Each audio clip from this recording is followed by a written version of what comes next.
So, I don't think it's a secret that I'm not the biggest fan of fandoms, most of the time. Sure, one fandom might be making the channel, and myself, a bit cynical, not naming names, but today, I'm being positive, because for every negative, there is a positive, and today, we're focusing on the amazing artists who were inspired by the work of Toby Fox and Undertale.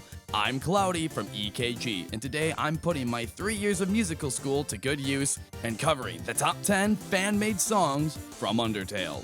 Now, to be clear, I'm referring to remixes, covers, original songs, stuff like that. Basically, if a fan made it and has to do with Undertale, it can be on the list. Now, with that said, that would account for hundreds and hundreds of videos, which I can assure you, I have not seen them all. So, before you go running to the comments like, "Where's XX Sonic Lover 6969? This is version of a Powers of Meditative love song." Remember, I probably haven't heard it. So just calmly be like, "Hey, go check this cool cover out." And I'd be like, "Oh shit, yeah, I'll probably go check that cool cover out." Because with this kind of topic, it'd be very easy to do part 2 down the road. All links to the songs I talk about will be in the description. So if you hear something you like, please go give the video some love. And I'm also going to be using a lot of animations during this, so it's not just the same B-roll of the fight over and over again. So those links will also be down in the description. Go give them some love as well. So anyway, let's get to some tasty jams. Number 10. Battle Against a True Hero, Smooth McGroove. Usually my number 10 spots are saved for the more odd choices, but come on, it's Smooth motherfucking McGroove. I've heard him, you've heard him, your nana who barely can work the interwebs has probably heard his somewhere. Now, when deciding which song to put of his on this list, I had some trouble until I went back and listened to his version of Battle Against a True Hero. Just his vocal range is amazing enough. We all know Smooth is a talented dude, but this song really shows off his chops. But the melody line really steals it for me. As I said in my top 10 songs video, the melody to this song is one of my favorite melodies ever, and hearing him sing it with such a beautiful tone is something special. Also, during the 3-4 section, which is, the latter half of the piece, listen to the background voices. My God! Are they high? A great arrangement, a great voice, and an easy pick for my list. Number 9. ASGORE, Streetwise Rhapsody. So when you type in ASGORE acoustic guitar, the song isn't even one of the top 5, but I remember finding this when I was looking up songs for my top 10 saddest deaths video, so I knew I had to share it. The thing I love the most about this cover is the tone of his guitar. It reminds me of the Beatles song, "While My Guitar Gently Weeps." The guitar just sounds so sad. And the understated accompanying music helps with the mood as well. ASGORE's piece is one I usually see done in a way that makes it bigger, more epic, and it's just all over the place, which fits the fight for the most part, but when you're trying to capture his emotion, you need something a little more understated. So this stripped down version is more accurate to the character of ASGORE, and to me is a relaxing, somber tune I can listen to over and over again. The talent of Streetwise Rhapsody and the beautiful tone of his guitar was a must-add for this list. Please go check this video out, it deserves so much more love than it gets. Number 8. Undertale Medley, Samantha Ballard.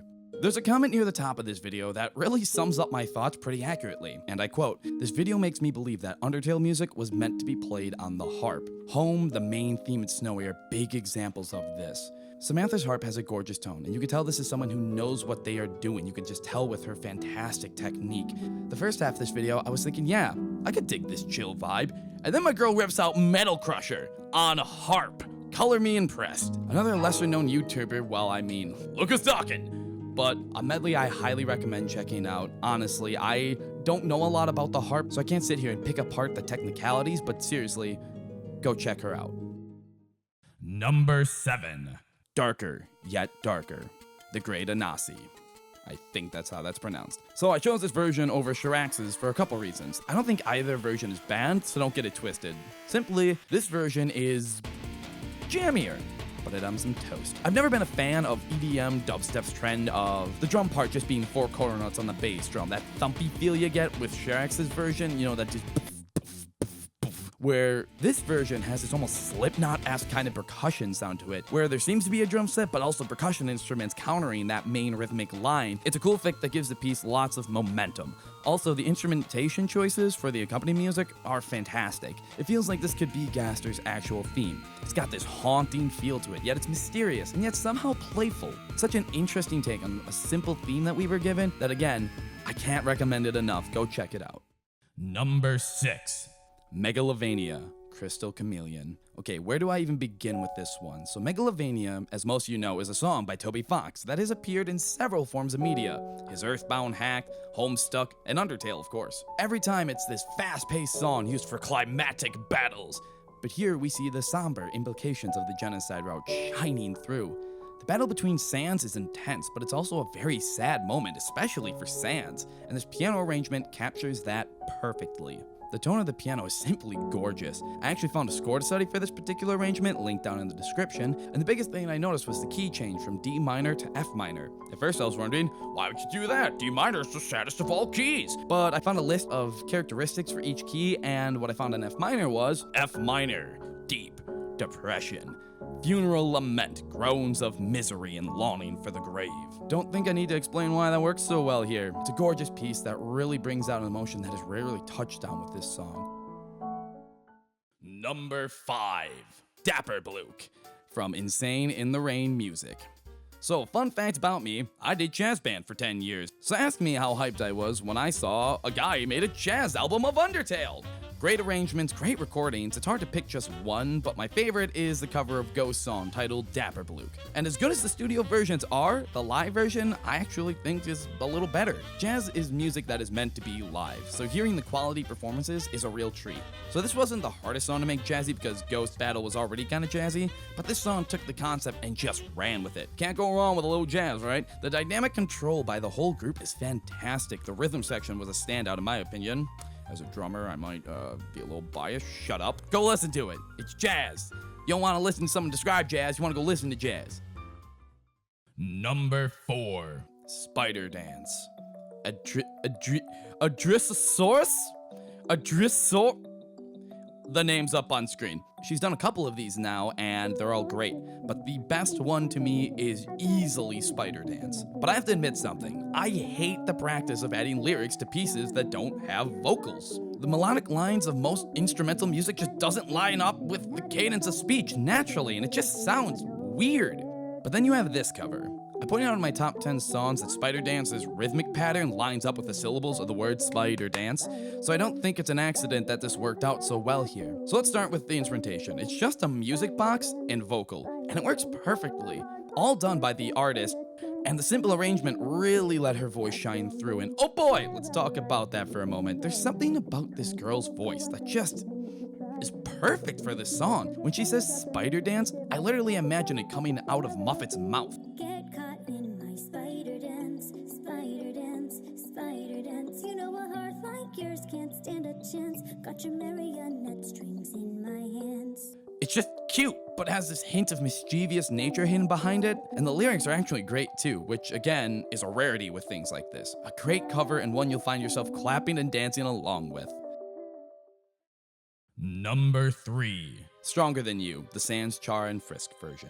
Okay, so yes, I'm aware that this was originally from Steven's universe, but the first version I ever heard was the Sans version, done by DJ Smell. And then I heard the response version sang from Chara's POV by Milky-chan. And finally, I heard several versions of Frisk's response, but fell in love with this version done by RichaadEB. So, imagine how happy I was when I found a remix of all 3 of these done together by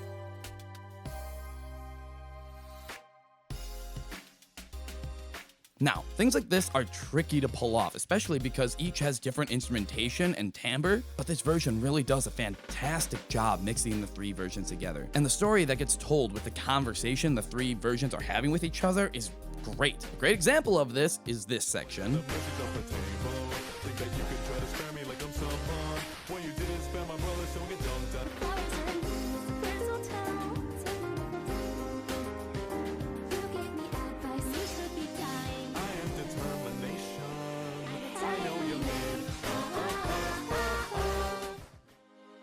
Quickly talk about the individual versions. Sans's verses are sang by DJ Smell. This version has a very 8-bit era sound to the instrument.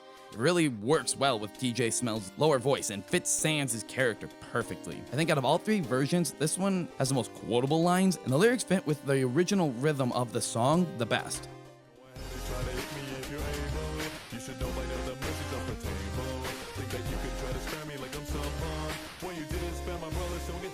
Very few of the words feel forced, and this makes this one a great one to build around. A great foundation, if you would. Now, Chara's version, the first thing I want to point out is how well Milky-chan's German accent, I read it in her description, fits Chara's voice. And that's how I'm going to say it, Chara, Chara, Chara.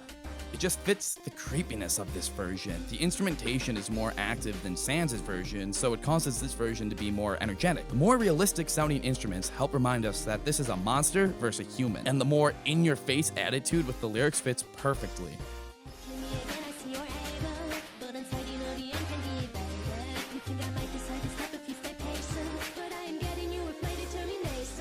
So kudos to the arrangers, Memory and Sorepurier. God, I'm just butchering everyone's names. And then there's Frisk's version. The thing that will immediately stand out is the tonal change. Sans's and Chara's, my God, that's hard to say, work very well together. Both versions are very standoffish, with the lyrics really capturing the cocky feel of the original tune. But Frisk's doesn't. It's almost a response to the other two. It's just vocal and piano, so it has this somber tone that really captures the regret the playable character must feel in this situation. If Chara is that want to win, Frisk is the regret with everything it took to get there. Reichi's voice is absolutely sublime. There's something so sincere about her tone that makes you believe every word she is singing.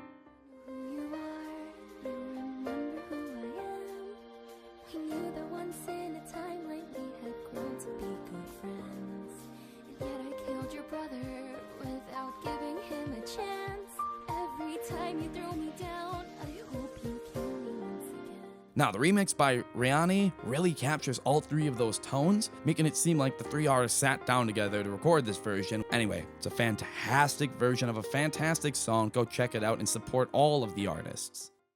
Number 2. Megalovania, RichaadEB. RichaadEB is simply the man. You've all heard his covers, and they're all fantastic. I put on Determination, the full album, when I work out, when I have to go on a long drive, and it just takes me back through the journey of Undertale.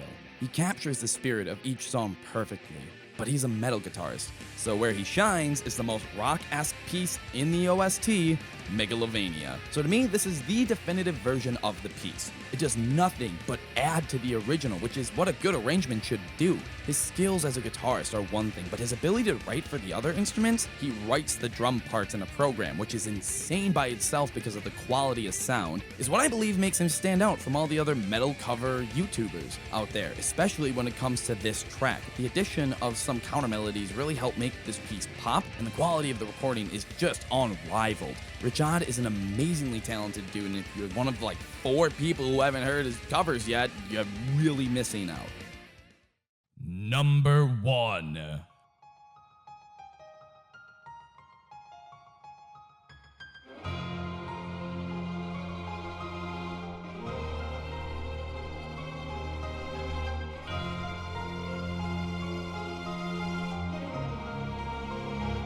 Battle Against a True Hero, the second narrator. Alright, so if you're wondering why some of these points have seemed like I've kind of just glossed over them, it's because I knew I was going to sit here and gush about this piece, so sit there and let me gush. All of the other covers on this list, remixes, show off great young, undiscovered talent, or the raw potential some of these kids have, but this is someone who could and should be writing for film scores. I feel as if Hans Zimmer somehow played Undertale and went, oh, what if I arrange one of the pieces? It's that damn good. He cites Zimmer as an inspiration, and it just really shows. This piece takes a simple video game song and turns it into a 10-minute epic. This is my favorite song in the game, and this is by far the best version I've ever heard of it. The intro starts off the exact same as the original, but then immediately grabs your attention as the strings explode into the sound, and then the percussion kicks in. And oh god, the percussion. In the description, he jokingly says, oh, if this was played by a real orchestra, they'd probably have to perform this in a warehouse because he wrote for 20 percussion instruments. This piece does such a fantastic job telling a story. At first, it's emotional but triumphant. You feel like you're on the battlefield with Undyne and Chara.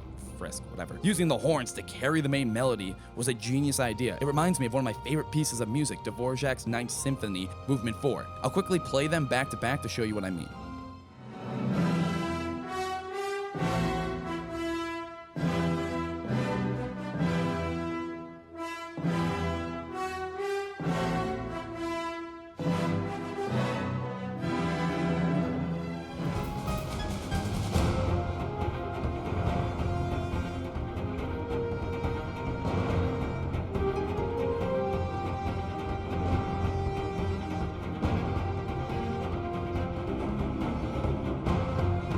the horn is used nearly in the same way as the triumphant sound that just explodes through the orchestra. The middle section, which is the 3/4 section, is used as a time for reflection.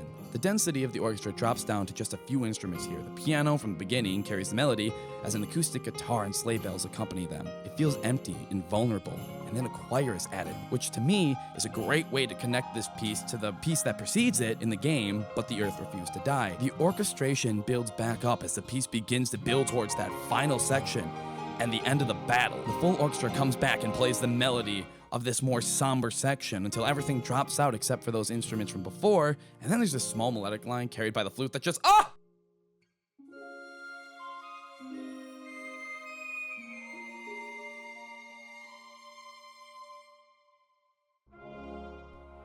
it's so good! I'm just blown away with the emotion Jeremiah was able to bring out in this playback. And that's the thing that blows my mind. This is a MIDI, a playback, not real instruments.